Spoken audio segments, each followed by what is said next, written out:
What's up, airplane collectors? Welcome to a model airplane review. It's your host, Ray. In today's video, I'll be reviewing the Gemini 200 Delta Airlines Boeing 757-200 in the classic Widget livery. In this video, I'll do an in-depth review of the model, and at the end of the video, I'll give my personal opinion about what I think of the model and whether or not I recommend it to other collectors. Before I start today, I'd like to provide a bit of history regarding this model and this release in particular because it is quite interesting and I think everyone should know. So, in case you're not aware, this model in particular is highly sought after by us model collectors because, well, it deserves to be. It's an iconic aircraft with an iconic livery. Now, the last time Gemini Jets released this model was over 10 years ago, and that release has long since sold out from retailers, and the price has skyrocketed in the secondary market. Still, that doesn't stop people from buying it at absurd prices. Like, you see the prices, and they're concerningly high. Now, that previous release has a problem, a very big problem. It suffers from zinc rot. Zinc rot is a phenomenon where the material that a die-cast airplane, or die-cast model for that matter, is made out of, that material deteriorates over time such that it begins to deform and disintegrate, which significantly reduces not only the value of the model, but also its structural integrity. Parts fall off, paint chips off. It's not a pretty sight. And this takes time to notice, but once it sets in, there's no saving the model, and it's truly a terrible sight. And that's what the previous release suffered from. People's models were disintegrating. Now, since this aircraft is in such high demand, people wanted a re-release because, well, I don't know about you, but I don't want my models disintegrating. And here we are in 2024, they finally re-released it. And here it is. So, to my knowledge, this release has already sold out.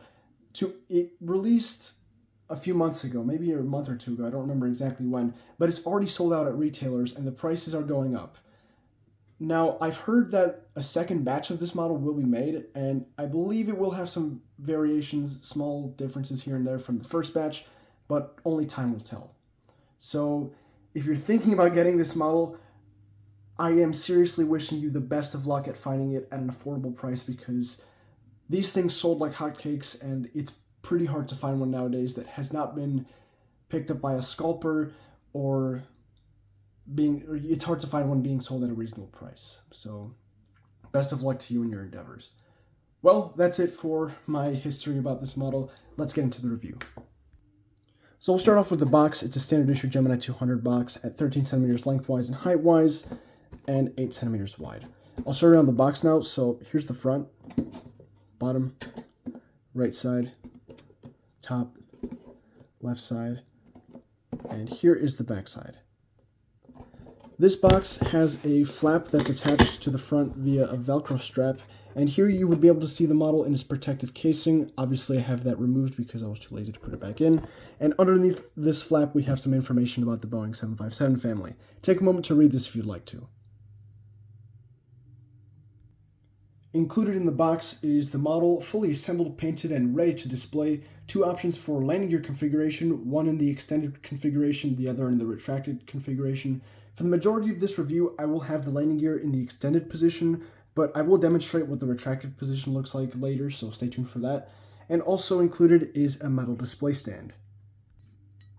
The display stand fits into the model like so. It's a very tight fit, so it's very hard to get in there, but once you do get it in there, the fit is a little bit wobbly, but once you have it sitting on the table that it's supposed to sit on, it's a very good fit and your model won't fall. So I recommend the included stand. You can get a separate one if you want to, but I don't really see a reason for that. And besides, it looks pretty good. And here's the model itself. I'll give you a quick 360 before I start my review. The fuselage is 24 centimeters long, the wingspan is 19 centimeters, and from the ground to the top of the vertical stabilizer, this model is 6.5 centimeters tall. Accurate to 1 to 200 scale, pretty darn big for a model, and it's also heavy for its size because it is made primarily out of die-cast metal. So I'll start the review with the fuselage. So here is the nose. The nose looks alright. The nose shape is slightly inaccurate in my opinion. It's not the greatest, but it is by no means the worst. It might be slightly pointy, just something looks off about it. Now, before I continue, there is something I would like to point out that I usually reserve for later in the video. take a look at the cockpit windows here. They do seem to be a little bit high up, I think, because there's a section here where the curve on the nose changes. I believe the cockpit windows are supposed to be down there. I'm not 100% sure, so I do think the cockpit windows are a bit high up, and they appear to be a bit of an angle with respect to the fuselage, so yeah, it looks a little bit weird. As for the rest of the fuselage, though, things up here look pretty good. Details seem to be intact. So I'd like to point out the pitot tubes here. These are present on my model. However, other collectors informed me that on some pieces, these are missing. So if you get the chance to inspect your model, look at it closely and make sure these details are present because they are supposed to be there. Here's the nose gear. It is angled backwards as it should be, so that looks pretty good. We'll move down the fuselage. There is the giant Delta logo. Overall, everything seems to be pretty solid with regards to paint applications and details. Now, something that I have is a small nitpick here. You can see that on the border between the chrome plating here and the white paint, there is a section that is slightly discolored from the rest of the white here. This is the section of white here is what I'm referring to. It's slightly discolored when compared to the rest of the white.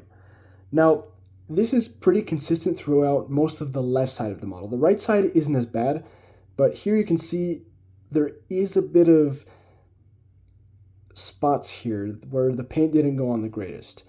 So the paint application, while this livery, in Gemini's defense, it's got to be really tough, it's not perfect, but it is by no means terrible either. So I'll give them the benefit of the doubt on this one. I'm feeling good today, so I'll give them the benefit of the doubt.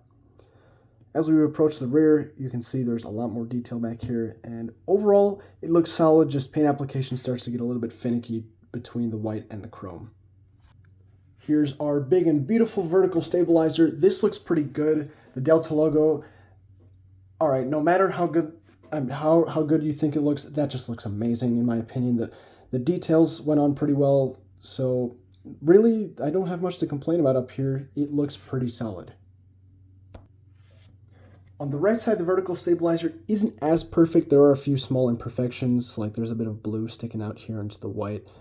Again, small thing, and then some red going down here as well. That's really it. Now, I'll move to the right side of the fuselage, and please take a moment to try and see the border between the white and the chrome paint. It's definitely a bit better on this side than on the left side. And all right, so there's a bit of spotty paint right here over the wing, and yeah, that doesn't look the greatest. It's in the crease right here too, so yeah, it's a weird spot definitely, but definitely a bit of spotty paint by the wing crease. But yeah, here on the right side, paint application seems to be a little bit better, so there's that. Moving on to the wings. The wings on this model actually look pretty decent. I really don't have much to complain about. There's a few small inconsistencies you can see there. Actually, no, that's just trash on the wing. Never mind. But overall, everything looks pretty good. Molded detail looks good. None of it appears to be filled in. You can see all the control surfaces on the rear there, nice and clearly defined. The silver paint on the top looks really good, and the paint on the leading edge slats looks fine as well. Printed detail seems to be in check as well, so really in terms of detail, no complaints on the wings. It's very nice to see. On the bottom, it's not as detailed, but we do get our silver paint down here, so that's pretty nice. Now, something I do notice on the wingtip here. Small imperfection, but there is a bit of texturing on the paint there, so I really hope that's not a sign of zinc rot, because weird texturing on the surface of something is a sign of zinc rot. However, it's not always zinc rot, but I'm just joking. This thing is brand new, so it shouldn't have zinc rot. Moving back to the rear of the plane here, the horizontal stabilizers. These look pretty good as well. I don't really see anything to complain about. Okay, maybe, what is that? So we do have some stains here. There's a few stains. They do feel textured, so I might be able to scratch them off, but there's a bit of staining back there. But aside from that, detail on them is pretty good. You can see a bit of glue in the seam there. Yeah, really not much to complain about. Small imperfections here and there, but yeah, down here things look pretty good as well. Let's go back to the APU. So here you can see more issues. Well, not issues, but you can see the difference between the white paint and where it borders with the chrome.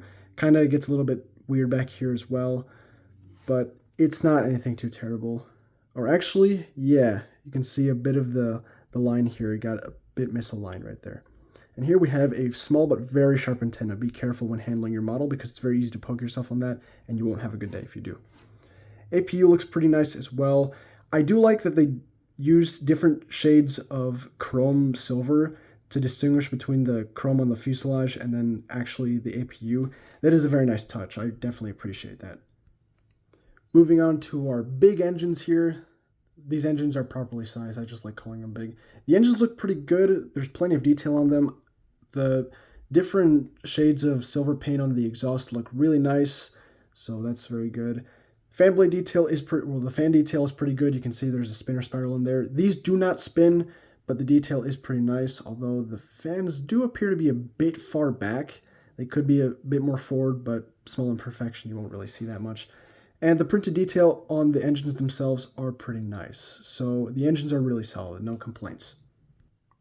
Moving on to aerial details, this model features sat domes, antennas, and 3D lights. I'll show all of them up here. So starting at the front part of the fuselage, we have a 3D light right here. This looks pretty good. And then there's a large antenna. I think this is a UHF antenna. I'm not sure what that is, but there's this large antenna here. It looks good from the side, but it is angled a bit, actually a lot. Wow, that is bent pretty far. So yeah, that's not really that normal. And you can see the light is also a bit off center. Now, I won't really comment on the light being off center because on some aircraft, the lights up here, they are off center from the fuselage. So I'll just give them the benefit of the doubt on this one, but just please be aware of that in case that is inaccurate. And if you know, please let me know because I would like to know that. Up here, there's just a printed detail. And here is a small, I'm not really sure what antenna this is, but this looks okay. You can tell it's a plastic part. It came off of a mold or something, but it's pretty good. I really won't complain about it too much. Now on the bottom, things get a bit more interesting. We have a yellow antenna down here. This is dead center on the fuselage, and it seems to be pretty good. It's a little bit angled off to the side there, but it's not terrible. And we have another one of those antennas right here at the back end of the fuselage. This looks pretty good as well. And look at the way it's reflecting off of the chrome. Man, that looks really nice. And back here, there is a small antenna, much like the one we saw back towards the APU. Is that residue? No, it's just reflection. This looks pretty good, very sharp and pretty fragile, so be careful. And as I mentioned earlier, there is that antenna by the APU, so lots of aerial details here. Oh, I almost forgot. There's also a 3D light right here, dead center of the underside of the fuselage, so that's pretty nice. While we're down here, I'll start talking about the underside of the fuselage. Under here, there is a pretty substantial amount of detail as well. It looks pretty good. However, something I would like to bring to your attention is the gear doors here. As you can see, some of the gear door is almost completely filled in with paint. You can only see it because I'm reflecting it in the light. Some of it is completely underfilled. So yeah, the paint application with the gray here wasn't the greatest. Aside from that, everything down here looks to be pretty decent. Moving on to the landing gear. The landing gear on this model attaches via magnets and friction joints. The nose gear is the friction joint, one with a foam cushion here that attaches to the associated bay here in the fuselage. The nose gear looks pretty good. It rolls smoothly. It does rotate within a limited range, or actually no, not very limited range, but it does rotate, which is pretty good. And it fits the aircraft quite nicely, so I won't complain about that. It's pretty nicely detailed. Gemini did a decent job at that. So I'll just leave the gear bay empty like that. That's what it looks like. Now the main gear attach by magnets. And the main gears, unfortunately, they're not as great as the nose gear. So the fit was a bit weird with the main gear first off. As you can see, I had a bit of a hard time taking that one out. And for some reason, they bend pretty far forwards. This isn't a 767. They should bend a little bit backwards. And another thing is that the gear doors here, they're a bit oversized and they hit the wheels, which prevents them from pivoting backwards properly. So having it sit on the ground is definitely awkward. I'll show that later as well. So that's the one from the right side. This is the one from the left side.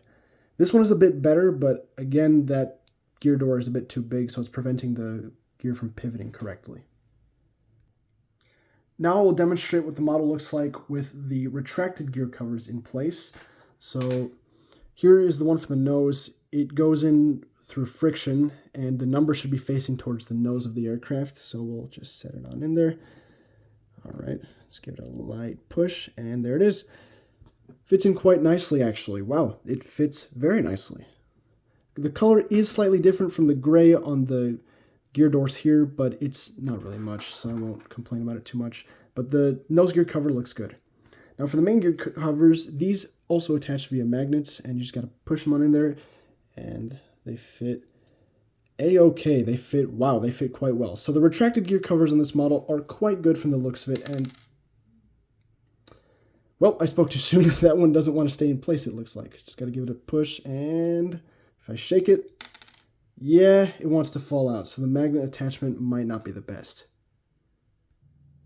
And I'll finish off the review with our classic steering contest. So here, the wing flex looks to be pretty good on both the main wings and the horizontal stabilizers. Vertical stabilizer seems to be perfectly up, and like earlier, you can see the antenna is off to the right side of the aircraft, so I'm going to have to fix that, bend that back in place. It's not an impossible fix.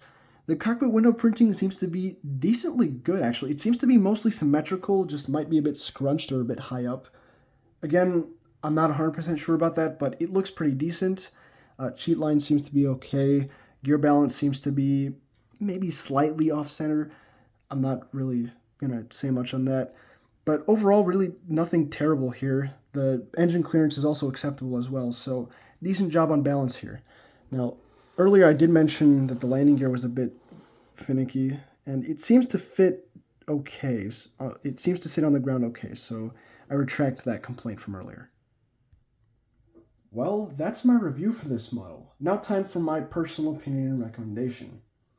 There's a lot to consider with this model. There are imperfections, as to be expected with Gemini jets, but one, they're not really fixable. The ones that I found are not fixable. I mean the paint issues. The antenna issues I can fix in 5 minutes. I could fix right now on video if I wanted to, but I'm not going to. Still, it's not perfect, but it's not terrible. It's not horrifying. However, quality control with Gemini jets, it's a hit or miss. So I'll always say, when buying a Gemini jets model, a newer Gemini jets model, I should say, be careful because you could get a horrendous model. So, yeah. Well, why am I even saying buy with caution? Because this thing, it's really rare, and you're lucky to find it in stock at a decent price. So if you do want to get this one, best of luck to you. And hopefully the second batch that I mentioned earlier, when it comes, if and when it comes, is decent quality as well. But right now, I say I do recommend this model. Just proceed with caution. It's got imperfections, and if you don't like those imperfections, then I'd say wait for NG model or a different competitor to release it. But yeah, it's solid. It's not great. It's not terrible. Well, that's all I've got for you guys today. Thank you so much for watching this long video. Like, comment, and subscribe. Stay tuned for more airplane content, and I'll see you guys in my next video. Take care.